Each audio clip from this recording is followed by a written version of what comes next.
Welcome to the Gene Policini Center on the campus of the Rochester Institute of Technology, where tonight it's Game 2 of this weekend series between Providence College out of Hockey East and the Atlantic Hockey's top team, the hometown RIT Tigers. Classes ended here yesterday, and students were no doubt feverishly studying for finals all day long. Others may have been out getting that holiday shopping done. Well, it's time to put the books and the bags down, and you can cozy up with us as we are in for hopefully a great night of hockey between the Tigers and Friars. You are watching RIT SportsZone Pregame Live, presented by Taylor the Builders. Highlights, film breakdown, live interviews, and much more on the way as we get you set for face-off at 7:05. Good evening and happy holidays to you. I'm Kevin Roach, and we're so glad you could join us here tonight for RIT SportsZone Pregame Live. We welcome our viewers watching online and on Time Warner Cable throughout New York State. Well, the Tigers have been the team to beat in Atlantic hockey over the last few years, but out of conference, it's been a much different story during the Division I era.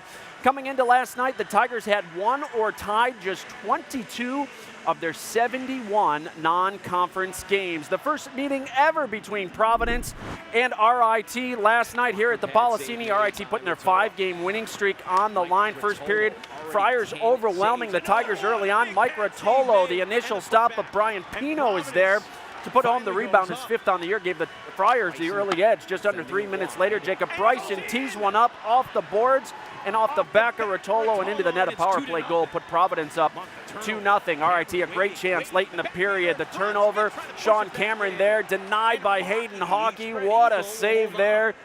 Tigers outshot 17-7 during the period. They were down 2-0 after one. Second period, Adam Brubaker off the crossbar. A golden opportunity right there. Then 2 minutes later, Tigers another chance. Todd Skirvin can't get the rebound off Hockey, and he would be stopped again off the face-off. RIT, the turnover in their own zone. Providence makes them pay. Ryan Tate scores to give the Friars a 3-0 cushion. Third period, Tigers finally rewarded for their efforts. Chase Norris gets on the board as he gets one by Hockey, his 6th on the year. Tigers were still alive, down 3-1. 2 minutes later, Providence trying to extend the lead on the breakaway. Garrett Gamez, the backhander. Rotolo makes the stop. Friars would keep it in the zone. Jacob Bryson, the blast blocked by Miles Powell. Providence still keeps it in. Eric Foley sends it in front, but Rotolo knocks it away. What a sequence to keep the Tigers in the game. Under 9 minutes to play, another face-off. The puck goes out to Jake Wallman, and he would have it deflected in by Ryan Tate for his 2nd of the night. A backbreaker right there. Friars up 4-1. Under 6 minutes to play. Providence seals the deal. Connor McPhee going 5-hole right here on Rotolo. Providence ends RIT's 5-game winning streak after cruising to a 5-1 victory last night. Yeah, I mean, we came off kind of a hot weekend there with Niagara, fortunately, so I think we had it in our heads that it was kind of going to be similar to that. But yeah, we definitely gave them a little too much room, too much respect, like Coach said. And I mean, fortunately, we'll give them credit. They're a pretty good team, but some of the stuff we gave them, we handed it to them just like that. So yeah, I mean, we kind of shot ourselves in the foot there a couple of times. Yeah, I think we did too much standing around and watching at the beginning there, and they took it to us. I mean, hats off to them, but I think we got to be better prepared, and I don't think we were mentally or physically ready for that game tonight. Turnover, however, Rotolo coming up big on Conway. You know, this is non-conference. You know where you stand in conference, but is there a little chip on your shoulder wanting to prove something against a team from Hockey East? Yeah, I think not even Hockey East, but, you know, this year playing non-conference games, we've had a little bit of trouble. You know, we've played well in some games, but, you know, we've let some get away. So I think, you know, again, chip on the shoulder, but, you know, we know how good we are in Atlantic hockey, and I think if we can prove ourselves in non-conference play, that'll prove to everyone in the nation, you know, we're going to make a run here this year and, you know, hopefully get the Frozen Four and national championship. 6th of the season for Chase Norris, and the Tigers are on the board. So a tough night for the Tigers as Providence wins it 5-1. RIT had scored 25 goals during that 5-game winning streak, only one last night. Chase Norris was the lone goal scorer for RIT as he netted his 6th on the year. For Providence, the line of Wilkins, Pino, and Tate was the difference, accounting for 8 points. Tate had 2 goals and 1 assist. Pino added a goal and 2 assists, while Wilkins recorded 2 assists. Friars goalie Hayden Hockey stopped 36 shots in net to pick up his 6th save or sixth win rather, on the year. Well, after the game last night, RIT head coach Wayne Wilson, who never minces words, said he thought his team played scared for the first time all year, especially in that first period. For more from the head coach of the Tigers, we're joined live by the voice of Tigers hockey, Gene Battaglia, who's standing by live with Wayne Wilson. Gene? Good evening, Kevin, and Coach Wilson, thanks for your time. How do you think your team played last night? Well, I thought we started off really poorly, really tentative and on our heels in the first. I thought we had a real good second period, and we probably should have been rewarded for our efforts there. We weren't. They got the goal, which was a little deflating to go down 3-0. We responded at the start of the third, and then they got another goal, and I think at that time the game was just played out. The game was won for them, I thought, in the first period when they got the 2 goals, and they dominated the first. If we could have got a goal in the second to close it to 2-1, I think we would have had a different hockey game, but we didn't. They got up 3-0, and they controlled the game from there. 22 shots in that second period. Is that the key when you're going against a goalie like Hockey? Well, I thought he gave up a lot of rebounds last night. I don't know a lot about him other than I thought off of last night he gave up rebounds. So we got to get pucks and people to the net, and we got to get some bounces. But you've got to earn those by getting that. We got to defend our end a little bit better as well. Well, the million-dollar question, how do you bottle up what you did in the second period last night for all 60 tonight? Well, I don't know if we can duplicate that, quite frankly. I don't think they've given up 22 shots in a period in a long, long time. They like to go 22 shots probably in a game. But we do got to put in a better effort than we did in the first. I think that's the key. Get our feet going here in the first period. Keep it as a tight game early, get some confidence from that, and then move forward from there. But stay out of the penalty box, keep it 5-on-5, and have a good game. Can't wait for this one. Coach, thank you for your time. Thank you very much. Kevin, RIT Providence, can't wait for the puck drop at 7:05. Yeah, we're hoping for a good one. Gene, we'll check back with you in just a few minutes from now. Well, still to come on the program here tonight, we finally have a winner. If you haven't heard, we'll tell you who is walking away with a pair of RIT Tigers custom sports chairs, and we'll tell you how you can still get yours. Plus, John DeTulio will join us. He goes one-on-one with Coach Wilson, breaking down what makes this Friars team such a difficult matchup. It's all next. You're watching RIT SportsZone Pregame Live.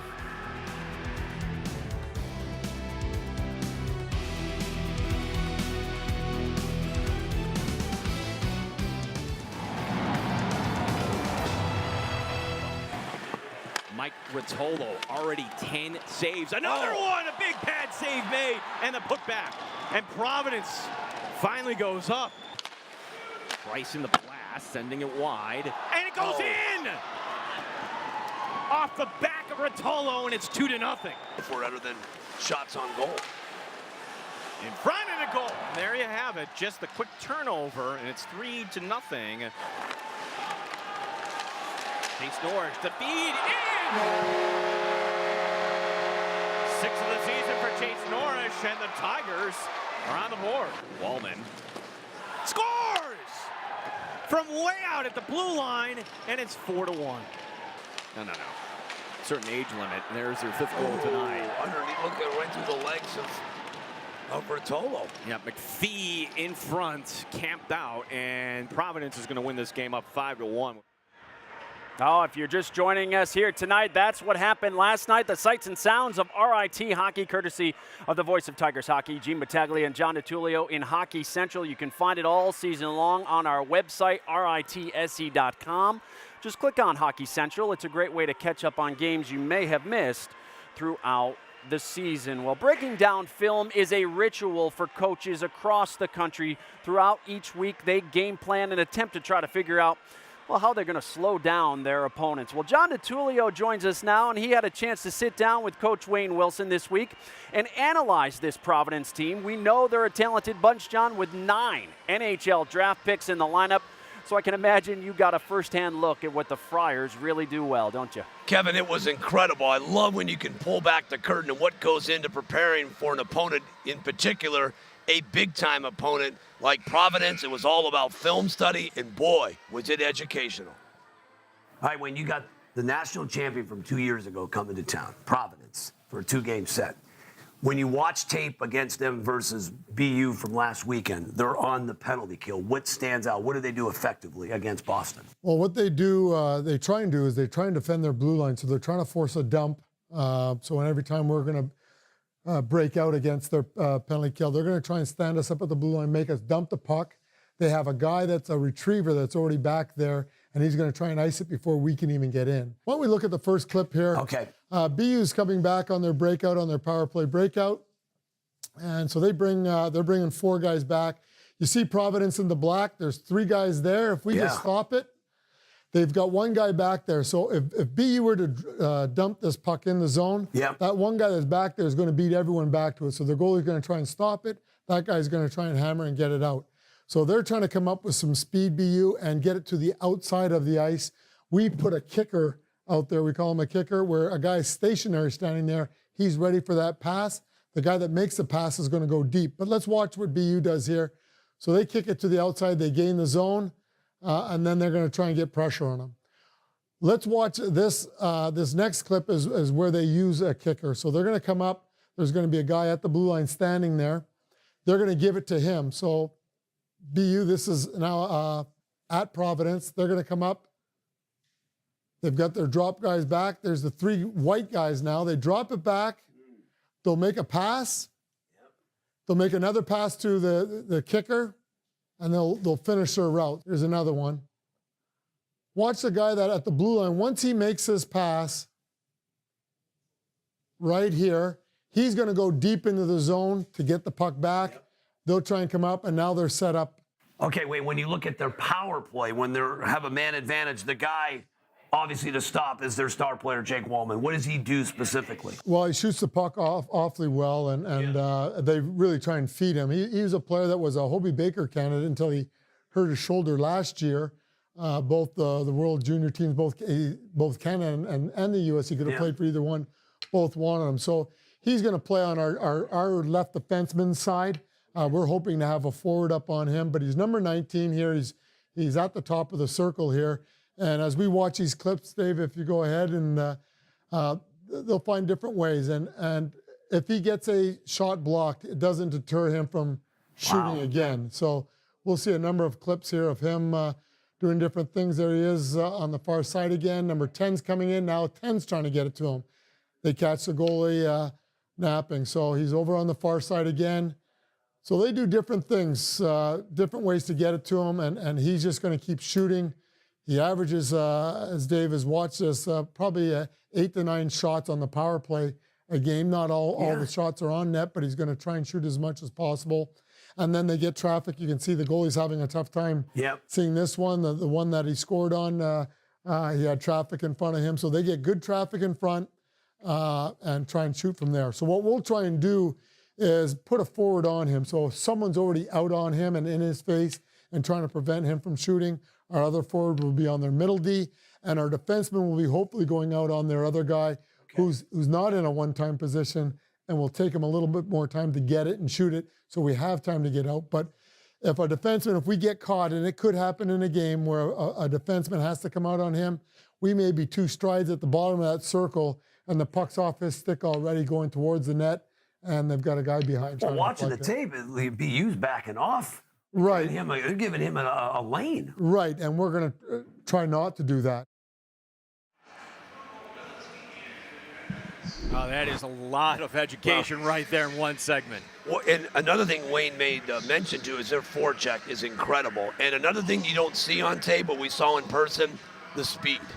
It's something that you can watch tape, but until you're there on the ice with them, then you'll find out how quick and really how skilled these kids are for Providence. Well, and the Tigers do have one thing. They have speed too, John, so that's what makes tonight possible for RIT. It does, but you saw early on when you're playing on your heels, that kind of negates the speed. We saw in the second period when RIT came out flying around, they can go toe-to-toe with one of the better programs in the country, that's for sure. You heard Wayne Wilson say he thought his team played scared tonight.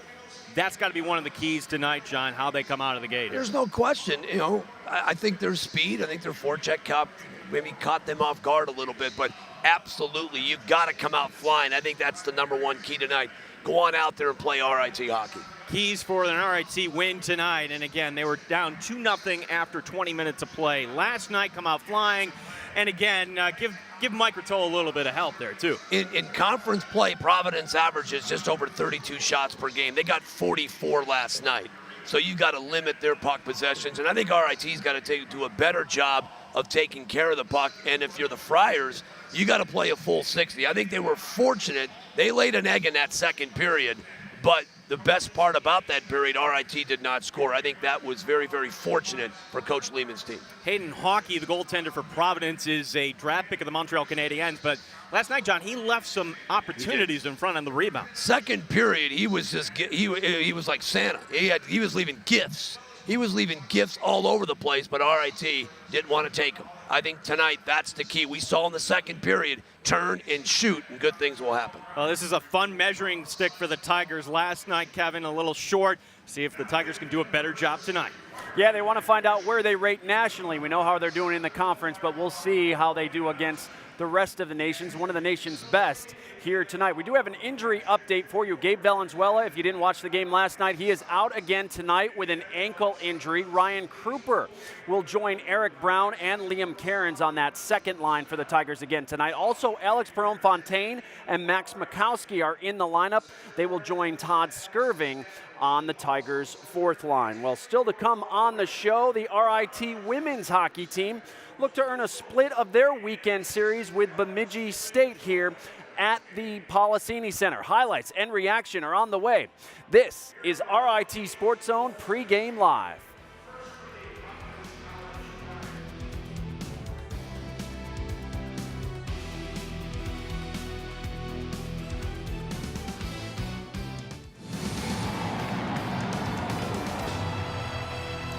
Back here on RIT Sports Zone Pregame Live from the Rochester Institute of Technology, where it is hockey night as the puck will drop between the Tigers and Friars at 7:05. The fans filing in tonight. Of course, we're heading into finals week, but the students taking a little break, and fans as well from the holiday shopping, trying to fill these seats tonight, make their presence known. Richie in the house, the Santa hats are on. It is the holiday season. 'Tis the season, hopefully, for a Tigers win tonight. Oh, on to the RIT women's hockey team. It has been a bit of a struggle this season. In 21 games this year, the Tigers only have 3 victories. But on a positive note, they have split the last 3 weekend series they've played. Head coach Scott McDonald and the Tigers looking for a split today against Bemidji State. The Tigers and Beavers meeting for the very first time this weekend. First period, Beavers on the power play. They get traffic in front of Jenna DeYoung, and she can't come up with the loose puck. Haley Mack, as you see the overhead look, finally gets a stick on it and puts it in. The Beavers cash in on the power play. It was 1-0 Bemidji State. Second period, 2-on-1 for Bemidji. Jacqueline Casa scores to put the Beavers up by 2. Just 22 seconds later, here they come again. Lauren Miller, top shelf. Bemidji was in control. 3-0 after 2. Scoring an issue all season for the Tigers. In the third, they get the turnover. Catherine Kennedy, the wraparound goal. Her 4th on the season, but that would do it. RIT offensively struggling again as Bemidji sweeps the series. 5-1 victory this afternoon. Defense all you want, but if you can't generate anything on offensively or on your power play, you're guaranteed not to win a game. And your goalies can only hold it together for so long, or your defensemen can only hold it together for so long. And but it's frustrating, and and it's when you start thinking about it as a team, and that's when it just completely goes right off the rails. But you know what? Maybe in a month, in hindsight, it'll be a good thing for us, where maybe a step back away from the rink will be the best thing for us. So that's the one positive thing I'll be looking at is, take a look at it from that point of view is, maybe we just need a break from each other right now and just kind of hit the reset button and come back fresh for January and get into conference play and make a run here. And you mentioned. Yeah, the Tigers got some time to think about the tough losses from Bemidji State this weekend. They wish they could get back on the ice on Monday, but they won't be able to. They're on a long break. They don't get back to action until January. Their next home game doesn't come up until the weekend of January 27th and 28th when they host Lindenwood in conference play here at the Policini Center.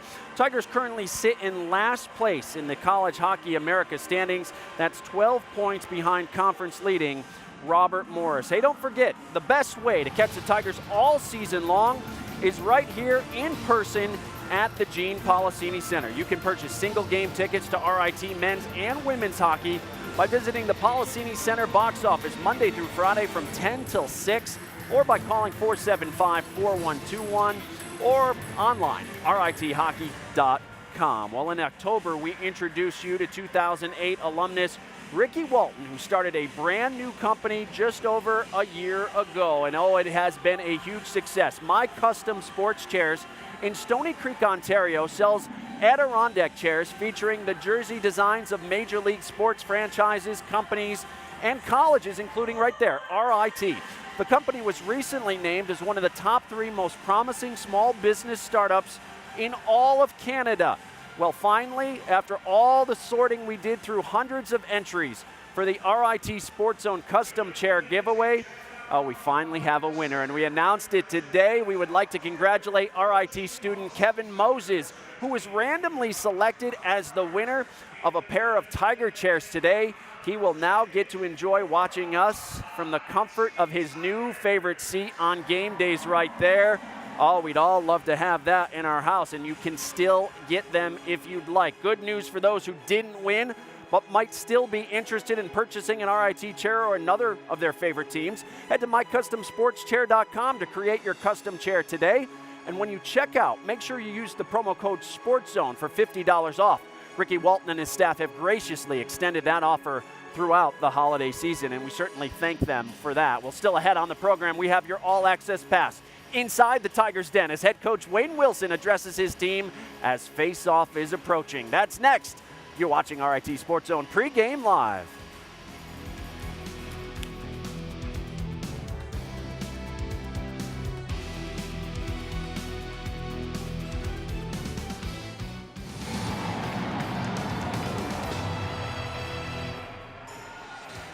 Just continue to compete. We've talked about that. But the other thing was really get shots on net.